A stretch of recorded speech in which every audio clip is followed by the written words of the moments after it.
duit, DP mobil. Pulang kampung, lihat orang kampung, sudah punya mobil. Bunyi klaksonnya, kredit. Tanggal 30, asam lambung naik. 31, darah tinggi. Tanggal 1, baru tenang. Ibu-ibu melepas anak. Bapak enak aja ngomong, jangan nangis. Lebih baik kamu nangis sekarang daripada anak kita nanti susah, melarat, jahat, bandel. Biarkan dia lepas. Apa kata si ibu? Enak aja kamu ngomong, yang mengandung aku, yang melahirkan aku, meregang nyawa, yang menyusukan aku. Kamu kan cuma datang sekali-sekali aja. Betul nggak, Bu? Betul kata mereka.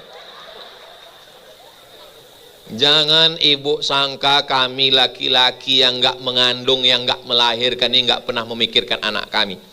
Saya memang nggak pernah mengandung, saya nggak pernah melahirkan, saya nggak pernah menyusukan. Pernah saya coba, anak saya nggak mau. Pernah saya letakkan, nggak mau dia. Tapi Bu, ibu mengandung anak itu di sini, kami mengandung anak di sini. Betul nggak Pak? Lihat balasan mereka. Kami memikirkan anak-anak kami. Cuman memang laki-laki ini nggak bicara. Laki-laki itu nggak berkata-kata, langsung mati aja. Dari Riau ke Jakarta, dari Jakarta ke Kairo, 4 tahun nggak pernah pulang Pak. 98, 99, 2000, 2001, 2002 nggak pulang. Ustadz belajarnya serius. Tiket mahal, bukan belajar serius. Gak pernah pulang saya 2002.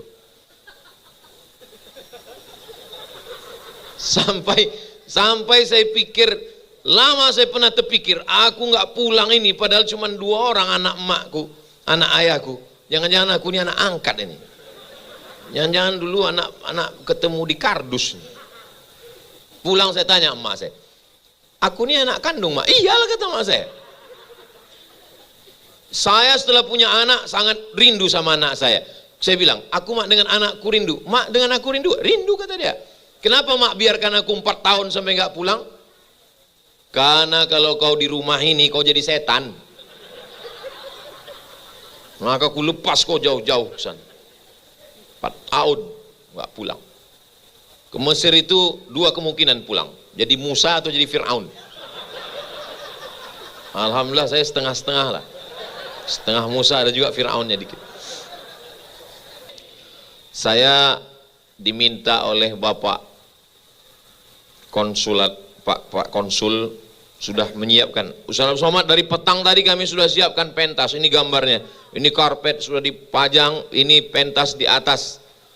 Tapi saya mau, makanya saya buka tadi dengan pantun. Kenapa saya buka dengan pantun? Karena biasanya dengan pantun itu langsung kelihatan wajahnya senyum. Dan saya lihat dari senyumnya ini kelihatannya senyum orang yang nggak punya masalah dan nggak punya utang. Orang kalau banyak masalah, banyak utang, senyumnya nggak bisa lepas begini, tertahan dia. Gitu. Nah, ini bisa lepas. Mudah-mudahan yang ada utang segera lunas, insya Allah. Tuh, banyak juga yang punya utang. Jadi yang pertama, yang paling penting kita lakukan dalam hidup ini adalah bersyukur. Saya sebagai Abdul Somad bersyukur sama Allah. Walaupun saya kurus, saya masih hidup. Saya bersyukur sama Allah, saya bisa ketemu dengan Pak Konsul, Pak Duta Besar. Sudah ambil foto tadi, mau update status nanti. Belum saya update sekarang. Kenapa? Orang Indonesia masih tidur. Saya dijadikan Allah sebagai orang Indonesia. Saya bersyukur sama Allah. Kunci hidup ini kalau mau bahagia, banyak-banyak bersyukur. Lawan daripada syukur, kufur. Hitam. Kita bersyukur, coklat.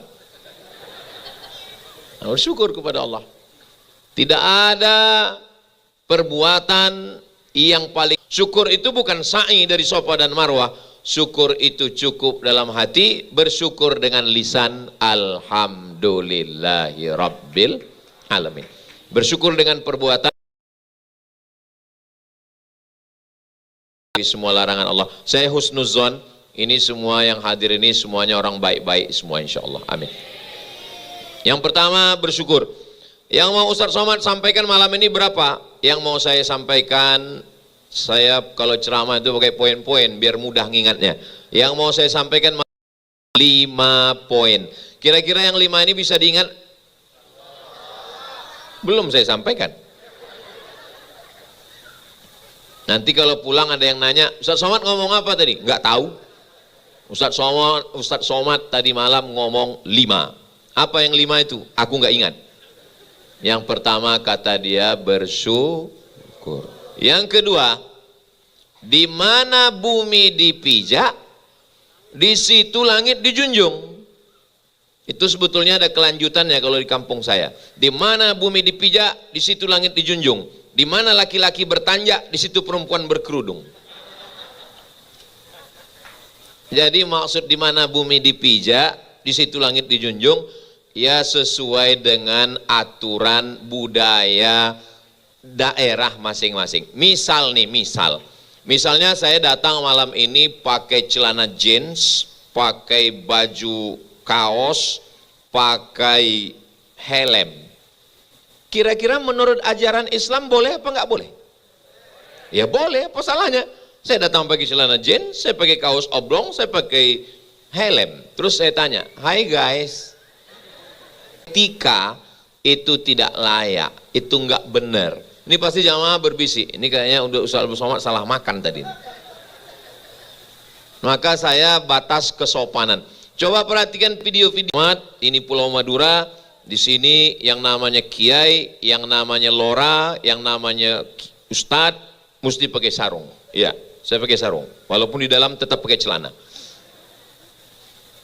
Ada saatnya saya pakai baju Melayu, pakai kain songket. Itu berarti saya sedang di Malaysia, Sabah, Sarawak, Brunei Darussalam. Artinya apa? Kita sesuaikan dengan daerah sekitar. Saya tadi di Makkah. Kalau di Makkah saya pakai jubah. Makanya banyak yang ngeliat-ngeliat dia udah dekat mirip. Ustaz Somad ya? Mirip saya bilang. Tapi karena saya dikasih tahu, Ustaz Somad nanti Ustadz mau ke konsulat jenderal. Jadi menurut saya pakaian yang pas untuk ke konsulat jenderal adalah pakaian seperti malam ini. Kira-kira cocok nggak? Nah, ada yang bilang ganteng. Kalau Tuan menangkap banteng, bantengnya pakai permata. Kalau ada yang bilang ganteng, berarti perlu ganti kacamata. Jadi kita kebetulan sedang di Saudi Arabia, ya kita ikuti hukumnya, kita ikuti. Saya Pak di Mesir tahun 98 sampai 2002. 98 sampai 2002. Jadi berapa tahun tuh? 4 tahun. Memang jam-jam segini susah ngitung memang. 98 sampai 2002. Jadi pas pertama sampai, senior saya ngomong begini. Kita sekarang sedang berada di Mesir, sedang belajar di Al-Azhar, tolong on time, tepat waktu, jangan tidur pagi. Besok saya tunggu kalian di rumah saya untuk bimbingan baca muqarrar, baca diktat, jam 8 sudah datang. Kami pun datang jam 8 musim dingin, ketuk pintu, rupanya pembimbingnya tidur. Karena memang pagi itu mati semua. Belum datang malaikat membawa ruh. Ada lagi senior yang ngomong, Masya Allah, saya yang takut ini. Soalnya di mana-mana saya ceramah kan mengikut botol minuman. Ini bisa sampai subuh baru selesai. Jadi karena adat istiadat, ada hukum yang berlaku. Kami baru sampai dikasih tahu, Somad di Mesir jangan pakai sarung. Kenapa? Dulu, nggak tahu sekarang. Karena pakai sarung itu aib. Orang Mesir nggak pakai sarung. Kalau pakai sarung itu mohon maaf baru selesai hubungan. Jadi saya pakai celana panjang. Lain Padang, lain belalang, lain lubuk, lain ikannya, lain daerah, lain tradisinya, lain negara, lain hukumnya. Nanti kalau dekat asrama tentara, jangan foto-foto, nanti kau bisa ditangkap. Nanti kalau dekat kantor polisi, jangan kau ambil-ambil gambar. Nanti kameramu diambil, bukan cuma kamera, kau pun diambil juga. Jadi saya memang aturan itu saya ikuti, saya fahami dengan baik. Nanti kalau masuk ruang ujian, bawa hanya pena saja, jangan bawa kertas. Nanti kalau kau bawa kertas, kau dianggap mencontek, dan jangan tulis di belakang kertas soal. Kadang kita karena takut nanti lupa jawaban, takut hilang, ditulis di belakang kertas soal. Karena ada dulu senior kakak kelas yang nulis di belakang soal, ditanggap mencontek, dipegang tangannya, dideportasi, enggak tamat dari Al-Azhar. Tapi di kampung LC, lulusan Cairo. Jadi saya termasuk orang yang mengikuti arahan-arahan senior kakak kelas. Jadi begitu, saya yakin walaupun beda antara Mesir dengan Saudi Arabia, antara Kairo dengan Jeddah, tapi ada beberapa, saya cerita secara umum bahwa saya juga pernah seperti kakak, seperti bapak, ibu sekalian berada di luar negeri. Saya di Mesir 98 sampai 2002, habis itu saya di Maroko 2004 sampai 2006, habis itu di Sudan daftar 2017, baru selesai 2019. Jadi saya punya perasaan yang sama dengan Bapak Ibu semua, tinggal di beberapa tempat yang secara adat istiadat, yang secara hukum berbeda. Nggak bisa kita ngotot, karena kalau kita ngotot berarti kita melawan arus. Melawan arus sama seperti orang yang melawan arus waktu tawaf, waktu sa'i. Bayangkan sendiri kalau ngelawan arus waktu tawaf, waktu sa'i. Arus yang dilawan ini Turki sama Afrika. Habis kita. Maka yang paling nyaman, paling enak adalah kita ikuti aturan. Maka yang kedua adalah di mana bumi dipijak, di situ langit dijunjung. Mudah-mudahan saya tidak sedang menceramahi Bapak Ibu, saya sedang cerita tentang bagaimana saya dulu ketika sedang sekolah, sedang belajar. Berikutnya yang ketiga. Yang ketiga, saya juga dulu bukan hanya sekedar kuliah, saya juga dulu ketika sampai di Mesir tahun 29, dari Kairo naik bis ke terusan Suez 6 jam. Dari Suez kami naik kapal laut 2 hari 2 malam. Berhenti di Rabel, pulang. Tahu mereka nggak ada isinya. Lalu kemudian setelah 2 hari kami kumpul semua. Masih kami, tapi yang anak Indonesia, kami menulis surat kepada Bapak Konsulat Jenderal Republik Indonesia di Jeddah, tolong kasih kami kamar dari Emat, kata kawan. Ya, ayo kita bawa jamaah kemana? Ke Arafah, Musdalifah, Mina, pulang lagi. Siap. Itu datang kawan setelah habis wukuf di padang Arafah, datang. Mat, ayo kita kerja bersama beberapa saudara-saudara kita dari Indonesia. Mereka pekerja migran. Ya, di mana kita? Kita ke airport haji di Jeddah. Masuknya pakai apa? Masuk pakai truk. Masuk dari awal jamaah pulang, pulangnya setelah habis jamaah. Selama lebih kurang, bayangkan pas pemulangan jamaah itu lebih kurang 1 bulan lebih, kami tinggal di airport Jeddah itu. Makanya sampai hari ini kalau saya lewat di airport haji itu yang pakai kemah-kemah, itu saya kirim foto, saya kirim ke kawan-kawan yang dulu. Masih ingat? Ingat gitu. Jadi saya juga dulu di samping sebagai mahasiswa, saya juga bekerja di Saudi Arabia 3 kali. Sekali haji terjun bebas tahun 2000, 2002 saya temus tenaga musiman, 2003 saya temus lagi dari Maroko. Duitnya disimpan. Dapat saya waktu temus itu bersih total, potong itu ini segala macam $2.000. Saya simpan untuk biaya kuliah S2. Karena saya nggak mau pulang sebelum saya doktor. Saya mesti punya cita-cita. Saya harus LC, S1, MA, S2, doktor, habis itu saya mau jadi dosen, saya mau membahagiakan ibu saya mau menyenangkan. Saya mau cerita kepada Bapak Ibu, saudara-saudaraku yang dimuliakan Allah SWT, harus ada target. Ya tapi kami di sini kan nggak seperti Ustadz Somad kuliah, betul nggak kuliah, tapi di sini bekerja. Memang rezeki kita di sini. Sebetulnya rezeki kita itu bisa di mana saja. Allah Subhanahu wa taala yang kasih, innama amruhu iza arada syai'an ayyakula lahu kun fayakun. Nabi Muhammad itu orang Makkah, tapi rezekinya di Madinah. Sebetulnya kalau Allah mau kasih rezekinya di Makkah, bisa atau nggak bisa? Bisa. Wala saufa yu'tika rabbuka fatarda. Tapi Allah mau kasih tahu, orang yang paling dia cintai, yang paling hebat sekalipun, rezeki sampai hilang sia-sia. Saya mau kita semua punya persiapan, disimpan, ditabung. Orang-orang tua dulu saya ingat tanya kita menghadapi berbagai macam kesulitan. Saya dulu tanya kita menghadapi berbagai macam kesulitan. Saya dulu waktu mahasiswa nyimpan duit, lalu kemudian Bapak Ibu saya yakin dan percaya, ini kalau saya lihat dari tatapan matanya ini kelihatan hijau. Bapak Ibu yang dimuliakan Allah Subhanahu wa taala. Jadi kalau ada orang mengatakan, ini Pak Ustadz rezeki nanti pasti dijamin. Memang betul dijamin Allah Subhanahu wa taala. Sama seperti dijamin. Memang betul dijamin Allah Subhanahu wa taala. Sama seperti jodoh. Kalau memang jodoh takkan kemana, tapi saingan di mana-mana. Jadi memang betul kadang kata-kata itu tambah satu gelas, ini memang sudah rezeki untuk saya. Tapi kalau saya tidak berusaha untuk memegangnya dan menuangkannya ke mulut saya, bisa masuk? Nggak bisa. Saya buka mulut, nggak masuk.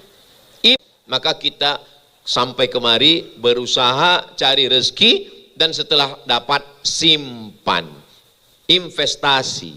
Tapi hati-hati, investasi bodong banyak. Makanya nanti kalau ada kakak yang kebetulan kelihatan cincinnya banyak, gelangnya banyak, jangan marah. Itu berarti dia sedang mengamalkan pesan Ustadz Somad.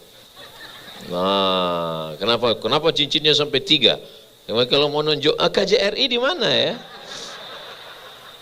Dia sedang mengamalkan ini. Karena kalau terjadi sesuatu, saya kalau ada orang nikah, itu saya kasih hadiahnya emas. Walaupun nggak banyak, 1 gram, 2 gram, 3 gram, 5 gram. Tergantung kedekatan hubungan keluarga. Kalau sepupu 5 gram, kalau tetangga jauh 1 gram. Kenapa Ustaz nggak kasih duit? Karena kalau kasih duit habis. Tapi kalau kita kasih emas kecil, walaupun kecil, dia akan simpan. Dia simpan. Untuk anak, untuk istri juga begitu. Simpan. Budaya menabung. Karena sampai masanya mungkin kita sakit, mungkin kita tua. Kalau langsung mati nggak apa-apa. Setengah mati, ini kurang tawakalnya sama Allah. Rezeki kita kan sudah dijamin Allah. Memang betul. Tapi aqiluha wa atawakal am utlit, saya lepaskan saja baru bertawakal. Kata Nabi, i'qilha, tambatkan, ikatkan, baru bertawakal.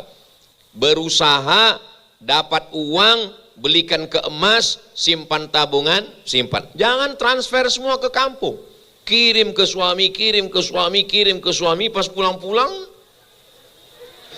Nah, kita pikirkan. Banyak uang, dapat duit, beli kulkas 3 pintu. Pas mau dipasang, listrik belum masuk. Akhirnya duit, DP mobil. Pulang kampung, lihat orang kampung, sudah punya mobil. Bunyi klaksonnya, kredit, kredit. Tanggal 30, asam lambung naik. 31, darah tinggi. Tanggal 1, baru tenang. Jadi datanglah jamaah. Jamaah ngasih uang. Ustadz Somad, ini ada uang 50 juta. Untuk apa saya bilang? Kami lihat mobil Ustadz jelek sekali. Ustadz. Jadi ini untuk DP, nanti Ustadz beli mobil yang baru. Saya bilang, pisang emas bawa berlayar, masak sebiji dalam peti, hutang emas dapat dibayar, hutang budi dibayar. Duit kalian ini. Saya tidak mau tersandra. Karena kalau saya ambil uang ini, pas hubungan kita baik, kita insya Allah baik. Tapi nanti kalau hubungan kita diikat orang untuk ditambat orang, saya nggak mau. Apalagi sampai terutang budi. Ini saya tidak mengatakan saya orangnya bersih, steril, enggak. Saya cuma mau berbagi cerita bahwa lebih baik kita mengatur hidup kita sendiri daripada kita diatur-atur orang. Betul? Nah, makanya selagi ada kesempatan, selagi badan sehat, silakan cari duit, tapi jaga juga kesehatan. Karena kalau sampai masanya kita ini akan tua. Setelah tua, ya semuanya berkurang. Waman nu'ammirhu, siapa yang kami panjangkan umurnya, nunakkisu fil khalqi, kami kembalikan lagi kejadiannya. Mata mulai rabun, pendengaran mulai berkurang, tegak sudah tidak bisa lama. Saya dulu kalau ceramah masih kuat ceramah 1 jam, 1 jam setengah. Ini baru sebentar udah disediakan kursi. Nah, oleh sebab itu maka pikir-pikir sampai masanya kita akan tua, apa persiapan kita. Itulah pentingnya kita menyimpan, menabung. Syukur-syukur nanti setelah pulang ternyata sawahnya sudah sejauh mata memandang, insya Allah. Usahakan simpan, beli tanah, beli sawah. Karena sawah ini nggak ada matinya. Selama orang Indonesia masih makan nasi dan padi tetap ditanam, insya Allah nggak ada matinya. Sawah, kelapa sawit, kebun kelapa, di Saudi aja ini kelapa.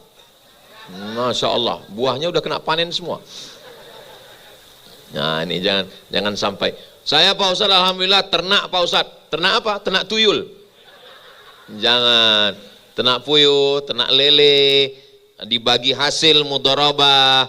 Saya Pak Ustadz takut nanti kalau bagi hasil hilang dilarikan orang. Investasi bodong, saya hanya simpan di bank, nggak apa-apa. Simpan di bank syariah, Bank Syariah Indonesia, Bank Muamalat. Ambil akad yang mudharabah, nanti kita dapat dana bagi hasil. Saya doakan semua kakak, ibu, abang, adik gajinya berkah insya Allah. Nah, masih ingat yang pertama bersyukur. Yang kedua, di mana bumi dipijak, di situ langit dijunjung. Yang ketiga, menabung. Tapi bukan berarti menabung celengan ayam, disimpan di dalam, pas lagi butuh dipecahkan. Bukan begitu. Kalau ada yang bisa nyimpan, bagus. Saya belikan ke ruko Pak Ustadz, bagus.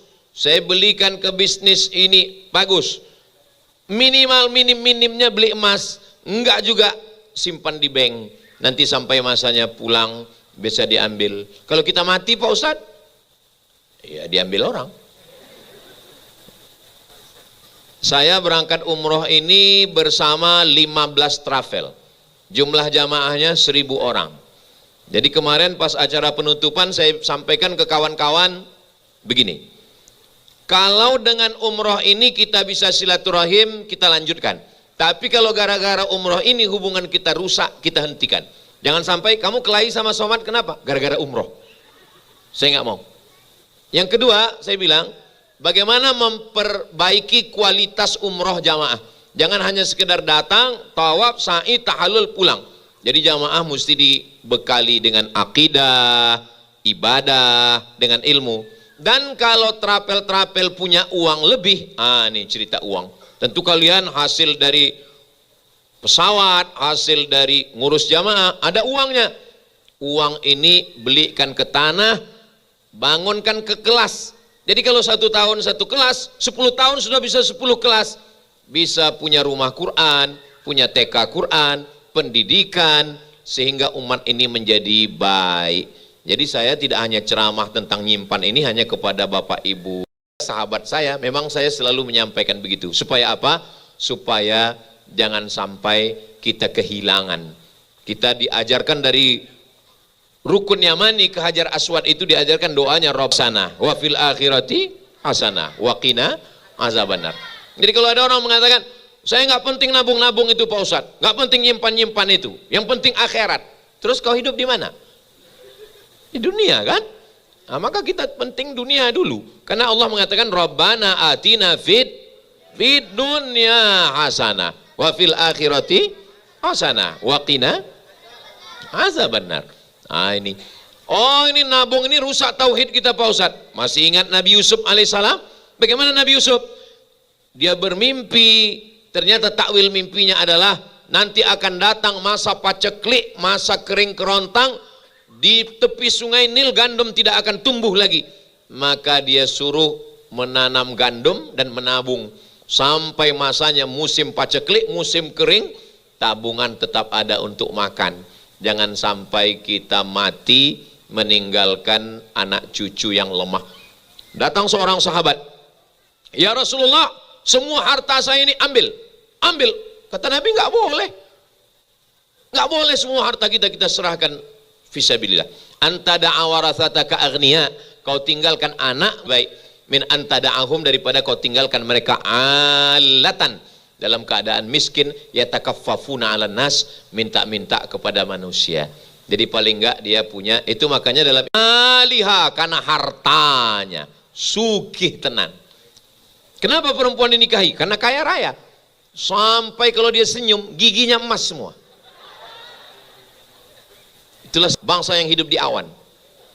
Yang ketiga, wali jamaliha, cuan, tiknya 3 bulan lagi, semakin cantik. Yang keempat, walidiniha. Tapi jangan hanya harta. Menikah karena harta akan binasa. Menikahlah karena agama, kekal abadi hingga ke surga insya Allah. Mudah-mudahan ada di antara kasihnya tetap berjalan insya Allah. Masya Allah. Kalau Tuan pergi ke Batam, jangan lupa membeli kubis. Kalau sudah ada yang salah itu. Belum, saya baru sampaikan berapa? Baru 3. Yang keempat, walaupun kita ini baik, tabungannya banyak, Ustadz Somad, kata Pak Konsul, ini ketika dibuka akan ada kajian di Konsulat Jenderal. Ketika akan ada pengumuman pengajian, yang daftar itu Pak Ustadz 2.500, yang hadir 800. Jam 10, apalagi paling bagus acaranya hari Jumat. Saya mohon maaf, beribu maaf, karena besok habis wadah, saya langsung pulang besok ke Doha, 3 hari di Qatar, habis itu baru pulang tanggal 20 ke Indonesia. Tapi walaupun kita berpisah, sesungguhnya hanya tubuh kita yang jauh, hati kita selalu bersama guys. Almar'u ma'aman ahab, orang akan bersama dengan siapa yang dia cintai. Maka kayak Ustadz Somad gak pernah buat dosa aja. Man kasura kalamuhu kasurok saktuhu, siapa yang paling banyak ngomongnya, dia yang paling banyak dosanya. Hebatnya saudara saya di Jeddah ini, sudah jelas yang banyak dosa Ustadz, tapi dia tetap diam, menjaga perasaan saya. Maka nomor 4 adalah hindari dosa. Istri saya nggak ikut Pak Ustadz, video call, hai sayang. Suami Ustadz, kuatkan diri, gambar anak, gambar suami, foto pernikahan, yang penting komunikasi. Ada orang yang istrinya di sebelah, satu kasur, satu tempat tidur, satu rumah, tapi nggak ada komunikasi, la salam wala kalam. Ada orang yang ship, ternyata kalau habis makan ikan apa tadi itu Pak, lancar bahasa Inggris. Walaupun jauh, banyak saya ketemu dengan Bapak Kapolres, polisi, Pak Dan Ramil, Pak Dandim, ditempatkan di Papua, ditempatkan. Istri di mana Pak? Istri saya di Jakarta Pak Ustadz, istri di Surabaya Pak Ustadz, kami tetap di sini Pak Ustadz, jaga komunikasi ya Pak. Ya, alhamdulillah Pak Ustadz, sampai malam-malam kami tetap miss call. Sayang, bismika Allahumma ahya wa amut. Minum JRI, ini foto, supaya apa? Komunikasi. Walaupun jauh akan terasa dekat. Komunikasi. Dulu sebelum nikah kenapa komunikasinya bagus? Nah, abang orang apa? Abang orang Jawa. Hah? Tapi ngomongnya kayak orang Medan. Maksudnya, abang adalah jawaban dari istikharahmu. Jangan. Sekarang kenapa setelah menikah tidak lagi ada kata-kata mesra itu? Tengkuknya. Putus kepala yang gelinding. Muncrat darahnya. Seperti keluar dari selang. Saya lihat terus. Yang kedua, keluarga yang terbunuh. Pulang dari situ kami naik taksi, supirnya orang Yaman. Minin, dia bilang, min Masjid Qisas. Enta syaif 9 tahun di sini nggak pernah ngeliat itu. Takut saya, dia bilang. Saya setelah ngeliat itu 2 hari nggak makan. Hilang selera saya. Jadi kalau masih ada orang yang berbuat dosa di tempat diberlakukannya itu, berarti memang sudah nggak punya hati lagi. Itu kalau di ronsen udah nggak, udah kosong. Saya sekali melihat itu, kalau ada lagi yang mau ngajak saya, Ustaz Somad saya bayarkan tiket duduk VIP dari Jakarta sampai ke Jeddah untuk nonton. Saya bilang enggak. Syukran, shadaqallahul azim. Cukup sekali aja ngelihat untuk ngambil pelajaran. Bagaimana kalau di akhirat nanti? Jadi memang dosa-dosa kita ini, Ustaz, saya usah. Dan istri juga nggak perlu nanya-nanya ke suami. Sebutkan 10 daftar dosamu. Jangan. Cukup hanya kita dengan Allah. Nggak usah congkel-congkel. Jangan dibuka. Yang sudah dikunci Allah, jangan lagi dinampakkan di hadapan manusia. Mudah-mudahan Allah Subhanahu wa taala menutupi. Saya bisa ngomong ini bukan karena saya malaikat, bukan karena saya suci. Saya bisa ngomong di depan Bapak Ibu karena Allah masih menutupi dosa-dosa saya. Betul? Nah, betul semua saya. Coba kalau Allah nampakkan dosa saya bisa menutup diri saya dengan baju koko, saya bisa menutup diri saya dengan peci. Tapi kalau dosa dibukakan Allah, makanya kita selalu minta kepada Allah, yauma tublas sarair, pada saat dibukakan semua dosa dan rahasia, ketika itu semua nanti kita semua dalam keadaan bersih dari dosa-dosa insyaallah. Yang terakhir, yang ketujuh, yang kelima adalah sudah kuning, hijau, bertunas, tumbuh, kuning, layu, mati. Tapi ada harapan masa depan. Saya ini ibarat tanaman seperti inilah, udah mati, udah layu. Tapi masih ada harapan. Harapannya apa? Inilah harapan anak-anak kita. Maka saya senang sekali malam ini ada anak-anak. Saya kalau ngaji di mana-mana saya senang ada anak-anak. Kenapa? Berarti ada masa depan. Tapi kalau yang hadir itu semuanya, kenapa saya semangat ngomong malam ini? Untuk apa kuat-kuat mubazir kan? Saya selalu aja. Marilah kita ingat mati. Kita mau sakratul maut.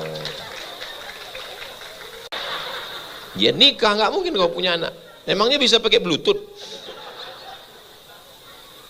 Nah, yang sudah punya anak, jaga anaknya. Kami cuma berdua, keluarga saya cuma berdua, saya dan adik saya. Tiba-tiba saya lulus dapat beasiswa ke Mesir. Saya laki-laki, adik saya laki-laki, nggak ada anak perempuan. Ibu saya berterima kasih almarhumah, 2019 meninggal. Tadi waktu umroh, labbaik Allahumma umroh an jahrohana, saya umrohkan almarhumah ibu saya karena saya berterima kasih kepada beliau. Dia lepas saya terbang jauh ke Mesir, dari Riau ke Jakarta, dari Jakarta ke Kairo, 4 tahun nggak pernah pulang Pak. 98, 99, 2000, 2001, 2002 nggak pulang. Ustadz belajarnya serius, tiket mahal, bukan belajar serius. Nggak pernah pulang saya 2002.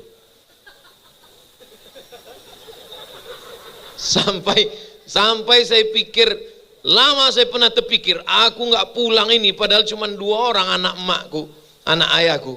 Jangan-jangan aku ini anak angkat ini. Jangan-jangan dulu anak ketemu di kardus. Pulang saya tanya emak saya, aku ini anak kandung mak? Iyalah kata emak saya. Saya setelah punya anak sangat rindu sama anak saya. Saya bilang, aku mak dengan anakku rindu. Mak dengan aku rindu? Rindu kata dia. Kenapa mak biarkan aku 4 tahun sampai nggak pulang? Karena kalau kau di rumah ini kau jadi setan. Maka aku lepas kau jauh-jauh ke sana. 4 tahun nggak pulang. Ke Mesir itu 2 kemungkinan pulang, jadi Musa atau jadi Fir'aun. Alhamdulillah saya setengah-setengah lah, setengah Musa, ada juga Fir'aunnya dikit. Nah, jadi semangat itu juga yang ada dalam diri saya. Anak saya pun juga nanti akan saya kirim, kalau nggak ke Mesir, pilihannya 2 nanti. Udah saya tuliskan. Saya tuliskan, kamu masuk pondok tahun sekian, 6 tahun tamat pondok, ngapal Quran, baca kitab, Fathul Qorib, I'anatul Thalibin, Matan Al-Ajrumiyah, Kawakib Duriyah, Al-Imriti, Alfiyah Ibni Malik. Nanti habis itu kau ke Mesir, kalau enggak ke Yaman 4 tahun. Habis itu kau S2, S3, S teler, S cendol, S doger, S Bandung. Saya buatkan, saya printkan, saya cetakkan 20 inci. Supaya dia tahu mau dibawa kemana hubungan kita. Saya enggak menasihati anak saya sekedar, enggak. Masya Allah. Kalau Tuhan pergi ke kali, jangan lupa memetik kubis. Kalau salaman sudah 2 kali, tanda waktu sudah habis.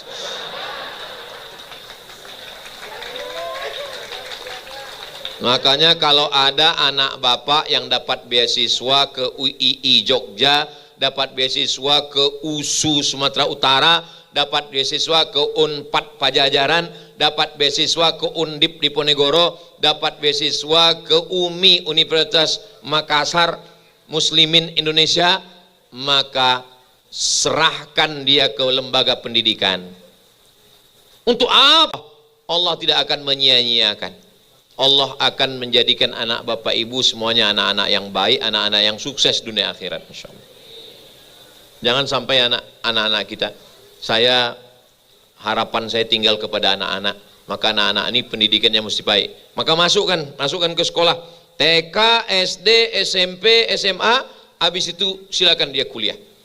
Saya waktu daftar S3, umur emak saya sudah hampir 70, tahun 2017. 2019 dia meninggal, 2017 saya daftar ke Sudan. Saya takut-takuti dia, saya nakut-nakuti dia. Mak, saya bilang, ya, aku daftar doktor ke Sudan. Terus, aku mesti di Sudan 2 tahun. Mak, kalau aku tinggalkan di rumah ini sendirian, aku ke Sudan gimana? Saya mau nebak. Dia pasti nanti ngomong, kau jangan pergi, kau dulu kan udah lama. Apa kata dia? Silakan kau selesaikan doktor kau ke Sudan, aku mati di sini nggak apa-apa. Jadi kalau ada orang mengatakan, Ustadz kenapa tegar kuat? Di balik seorang laki-laki yang tegar, ada 2 perempuan yang luar biasa. Apa itu? Jangan tepuk tangan dulu, belum saya sebutkan. Tunggu. Di balik seorang laki-laki yang tegar, ada 2 perempuan yang luar biasa. Pertama, ibu yang melahirkannya.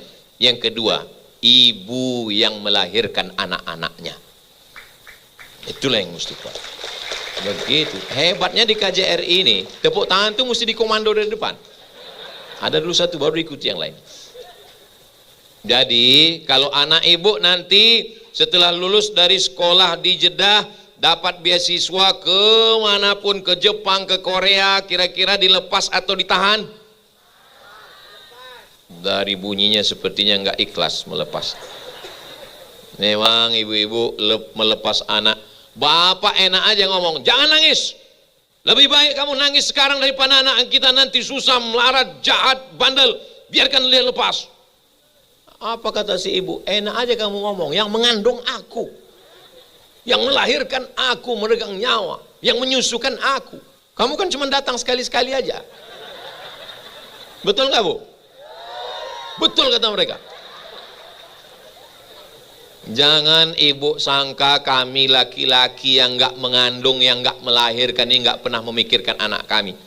Saya memang nggak pernah mengandung, saya nggak pernah melahirkan, saya nggak pernah menyusukan. Pernah saya coba, anak saya nggak mau.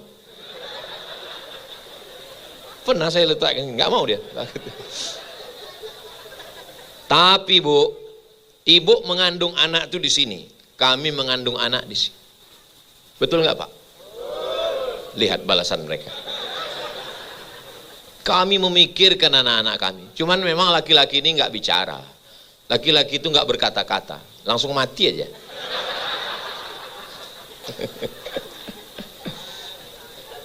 Tadi saya ngomong jam 8.15. Kami keluar tadi jam 8, kata Pak Konsul, Ustadz Somad, saya sambutan pendek, Ustadz yang ngomong. 8.15 langsung saya tausiah, sekarang sudah jam 9.15. Ternyata kalau ngomong di depan orang yang fokus ngaji, itu nggak terasa waktu begitu cepat berlalu. Hah? Pertanyaannya berapa lembar ini? Masya Allah, ini selesainya nih tahajud lah.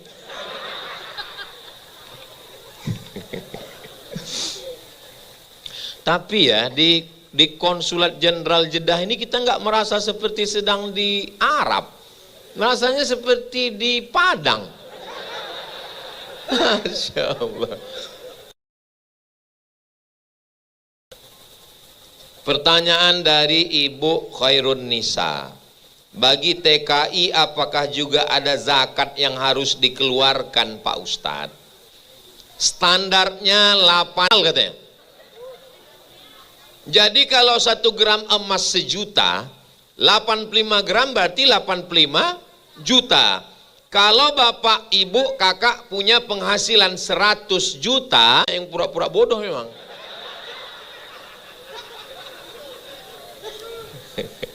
Nanti di akhir acara, Bapak Konjen akan ngasih satu pertanyaan yang bisa menjawab, menyuruh ke depan. Kenapa enggak saya? Karena kalau saya yang milih, banyak yang sakit hati. Kalau sakit hati dia nanti nggak nonton, nggak jadi viewer, subscriber, %0,5. Kalau 100 juta, 2,5 juta. Kalau 1 miliar, 25 juta. Ini kalau saya lihat ini rata-rata zakatnya setahun 25 juta. Dari makanya yang betul itu adalah kota infak. Jelas? Jelas. Yang nggak jelas sekarang atau nggak ikut, like, share, and comment. Berikutnya dari Pak Ilham Wahyudi, apa hukumnya tidak menafkahi anak yang hamil di luar nikah?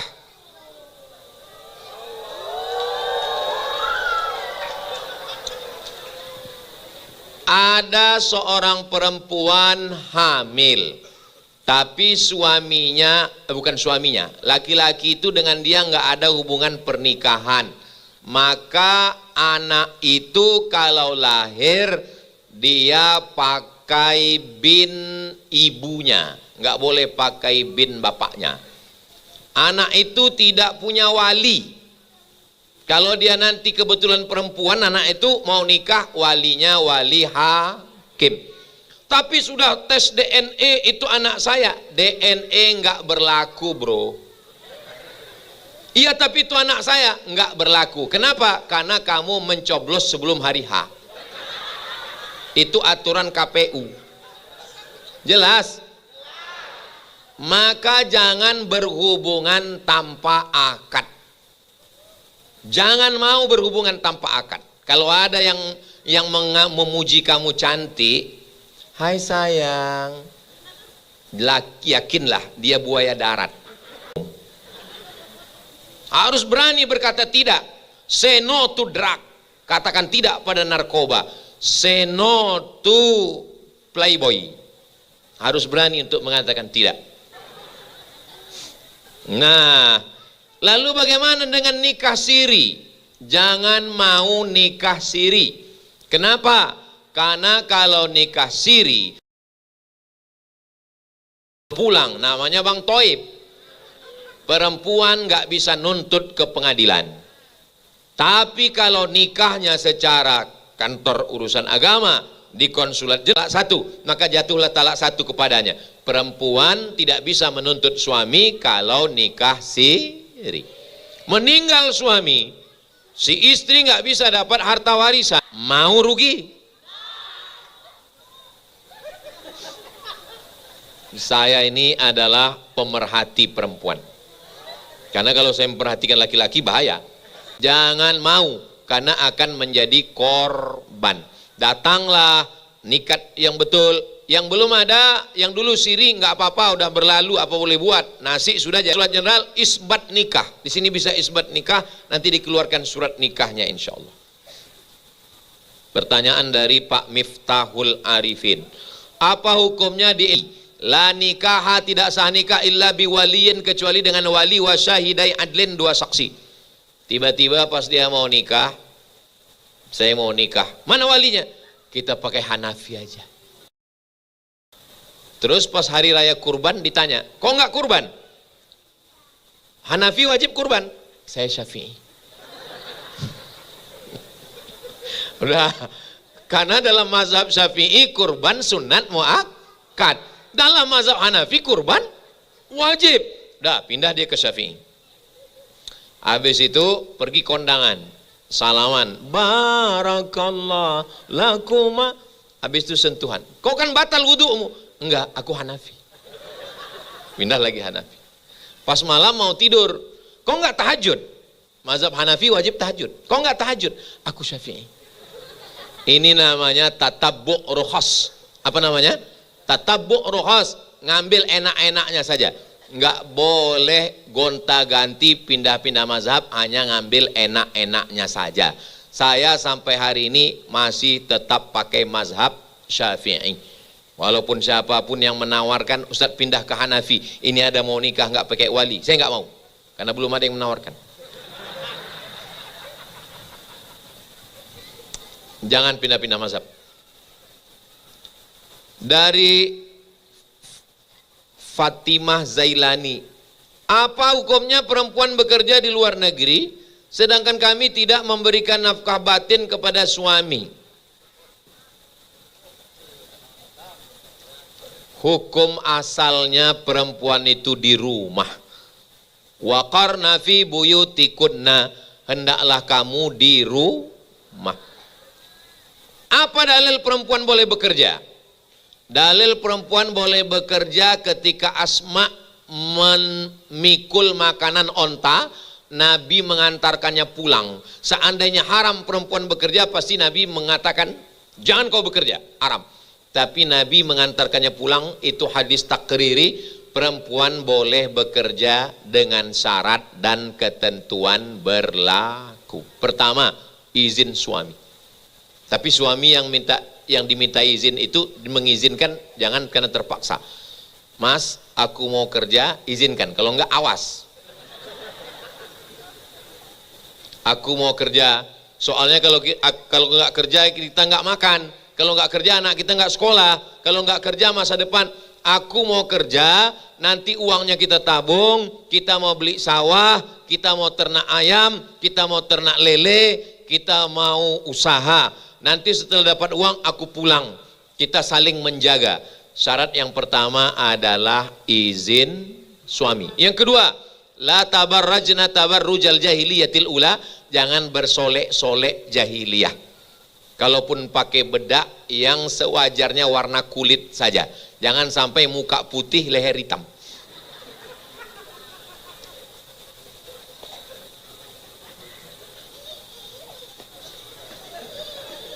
Yang ketiga, la yakhluwanna rajulun ma'amra'atin illa ma'azi mahramin.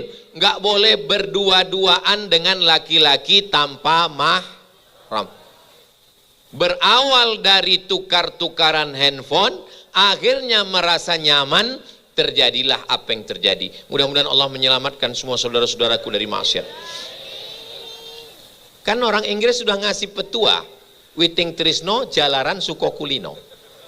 Cinta tumbuh karena sering bersama, akhirnya curhat, akhirnya dari mana datangnya kecewa, dari mana datangnya cinta, dari FB turun ke WA. Dari mana datangnya kecewa, pas jumpa mukanya beda. Yang keempat, la takhda'na bil qaul, jangan bersuara mendayu, mendesah-desah, lemah gemulai. Makanya kalau ada yang salah miss call, jawab biasa aja. Assalamualaikum, waalaikumsalam. Lemah gemulai, yatma'alladzi fi qalbihi marad, karena ada laki-laki yang dalam hatinya penyakit, kalau dia dengar suara perempuan mendayu-dayu, dia langsung error. Kaki ke lantai. Zaman dulu perempuan diikatnya gelang ke kaki, kalau dia jalan, kerincing, kerincing, kerincing, kerincing. Apa maksudnya? Mencari perhatian Alhamdulillah, kalau saya lihat ini belum. Kalau saya lihat kakak-kakak ini tampilannya biasa-biasa aja. Dari mulai kerudungnya, makeupnya biasa. Ada jenis perempuan itu seperti punuk onta. Kalau dia lewat gini, itu mencari perhatian. Kenapa dia mencari perhatian? Karena kurang perhatian. Rambut pirang, hidung pesek. Mohon kalau ada jangan tersinggung ya. Kuncin dengar ceramah Ustaz Somad satu, jangan tersinggung. Ada beberapa orang tersinggung, pulang, ninggal. Ada yang pakai sepatu tumit 15 cm. Dia yang jalan, kita yang gemeteran. Setiap dia melangkah, takut kita dia jatuh. Pernah Bapak mengalami seperti itu? Oke, jawabannya jelas apa nggak jelas? Yang keenam, Pak Fadil Ahmad, bagaimana cara yang simpel menasehati teman-teman di sini yang suka dugem karena kebanyakan mereka marah. Dugem itu artinya duduk sambil gemetar. Sebelum pakai narkoba, begini kipasnya. Setelah pakai, kipasnya diam, kepala goyang. Yang mau dicari ini apa? Makanya tadi awalnya adalah bersyukur. Saya kemarin ini cari kerja, dapat duit mau untuk usaha, untuk keluarga, untuk anak, untuk nikah. Makanya pentingnya lingkungan yang baik. Bapak nggak usah ngomong, ibu nggak usah ngomong. Cukup kirimkan aja video malam ini, share ke grup-grup, bagi ke kawan-kawan. Nasihati orang ini berat, biar aku aja. Videonya potong-potong kasih. Saudara-saudaraku, saya tidak benci sama kalian. Saya bukan dengki, saya bukan hasad.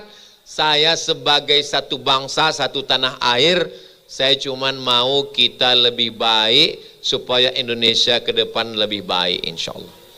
Kita nanti, kita sampai masanya akan tua, kita akan jadi ayah, akan jadi ibu, maka bekerja dengan baik, gunakan kesempatan ini dengan baik insya Allah. Nggak habis-habis pertanyaannya nih. Ini lembaran terakhir. Yang ketujuh, bagaimana mendidik anak-anak baik di keluarga maupun di sekolah di zaman sekarang yang sesuai syariat Islam? Kalau boleh Ustadz contoh, sholat sama anak, pulangnya jam 10 Pak Ustadz, sholat subuh. Itu kalau pengantin baru. Bagus. Kalau ngajinya nggak bagus, suara tahajud itu kalau jahar sunat, kalau dibaca sir boleh. Jadi modal imam tahajud pertama takbir aja dulu, Allahu Akbar.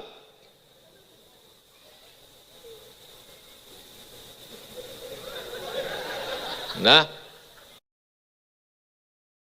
lupa sami Allah, saking groginya Allahu Akbar.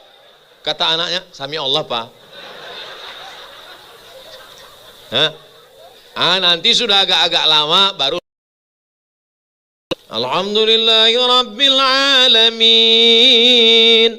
Masya Allah, kata suaminya. Ini kayaknya lip sync nih katanya. Nah, sholat sama anak di Sekolah Konsulat Jenderal Republik Indonesia. Sini, sudah sampai mana bacaannya? Sudah sampai amma yatasaalun Pak. Ya sebentar ya, ada miss call nih masuk. Sebentar.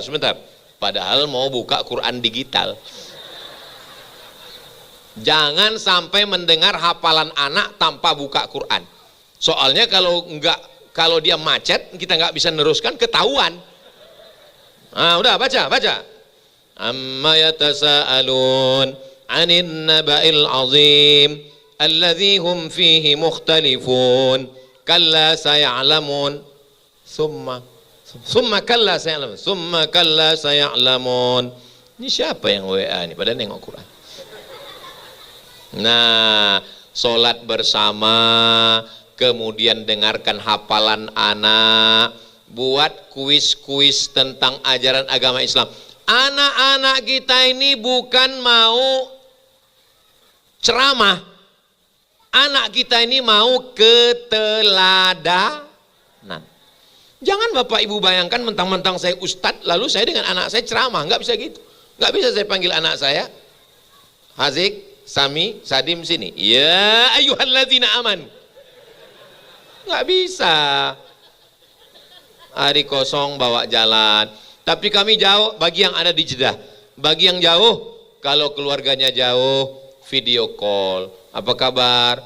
Gimana keadaan sekarang? Gimana sekolahnya? Gimana ujiannya? Ponakan saya, anak adik saya sekarang di Kairo, tingkat 1.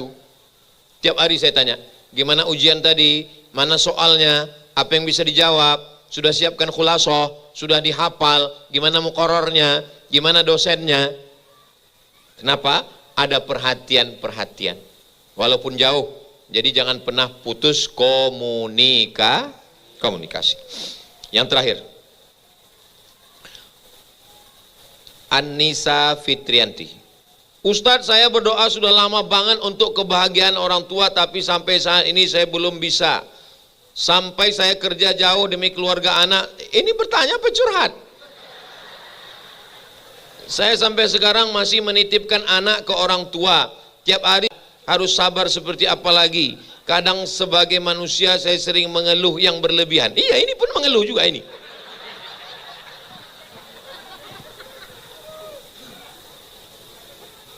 Kita ini minta sama Allah, yang dikabulkan Allah sesuai keinginan kita atau keinginan Allah. Memang jam-jam segini sulit nangkap memang. Kita ini minta sama Allah, yang dikabulkan Allah keinginan kita atau keinginan Allah? Keinginan Allah. Membahagiakan orang tua berpahala. Membahagiakan ayah dan ibu, memberikan dia uang, membawa dia umroh, membelikan dia baju, membuatkan dia rumah, berpahala. Tapi Allah mau menguji hambanya ini supaya lebih baik, lebih kuat. Kalau kita mampu, Allah mau kita bersyukur. Kalau kita nggak mampu, Allah mau kita bersabar. Tetap 4 surat ini jangan sampai tinggal. Ar-Rahman, Al-Waqi'ah, Al-Muluk, Yasin. Nggak bisa Pak Ustadz sibuk, tahajud malam, rakaat pertama. Saya nggak hafal Pak Ustadz, buka handphone. Ar-Rahman, Allamal Quran, Khalaqal Insan, Allamahul Bayan. Rakaat kedua kulhu. Rakaat ketiga 5 Yasin. Rakaat ke-6 kulhu. Rakaat ke-7 Al-Muluk. Rakaat ke-8 kulhu. Boleh nengok Quran, boleh nengok handphone. Cuman waktu sholat nengok handphone itu off kan, supaya jangan sampai masuk teman lagi sholat.